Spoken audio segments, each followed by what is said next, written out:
In September 2019, Architecture Is held a week-long festival in Bath, discussing, debating and challenging how we can make a city that is good for the body, mind and soul.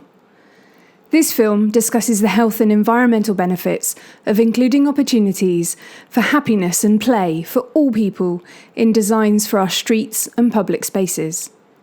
So I believe that art is a way that we are going to have to engage the community. And I think in a way playfulness and public realm is about getting people out and finding reasons to go out. And I would also stress that children's play is incredibly important and doesn't actually get talked about. We all know that water has a real magnetic appeal for children who love to play in it, and it produces endorphins, which is the kind of feel-good factor which affects us all. The other key,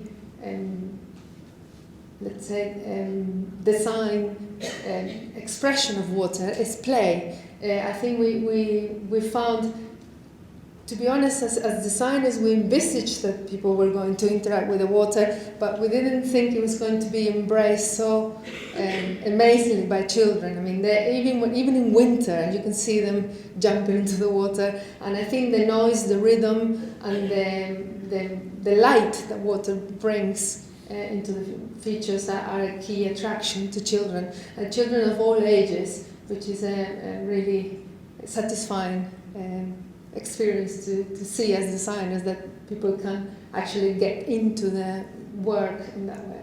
And we always go back to first principles, and I think in a way playfulness or play is about asking questions. So in its 7th year, the focus is very much on kind of creative placemaking and collaborating on the notion of a playful city. Children come out of school for a whole term, 5 to 7 weeks at a time.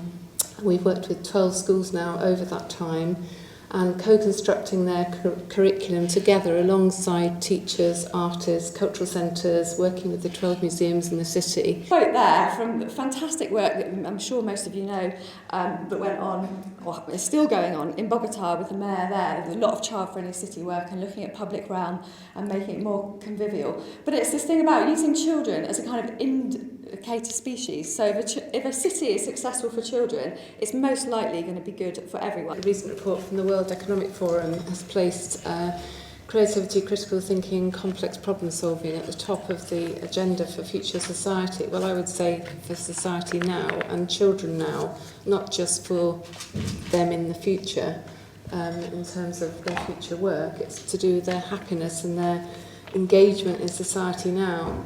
So I think that those kind of dispositions to be problem solvers, to have resilience, to think about things differently. And I think I would add another C around kind of compassion and care, and thinking about children's confidence to be those active citizens, that they can take responsibility. I mean, look at Greta. What children can teach city planners, and through observing some of the young people, the very young children that we are working with, we picked up on some very interesting traits that I think we could all learn from as adults, and that's about collaboration and problem solving, sharing and negotiation of resources, playfully testing out and modifying of ideas, having no fear of failure, and prioritising being physical with space, which is something that children do really, really well, but seems to diminish in us as we become adults. And I think in a way playfulness and public realm is about getting people out and finding reasons to go out and meet with the rest of the community. But I think importantly you need cheap space for interesting things to happen. Interesting things don't happen through design, I don't think, and I say that as a designer.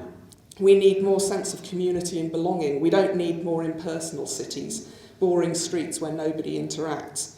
Cities with sociable outdoor spaces, public dining tables and playgrounds, that's where we meet, that's where we make new friends, and we get to know people we don't already know. We are going to have to be the most artistic and imaginative group of people on this planet in the next 12 years than we have ever been. And if we don't do that, we are going to fail.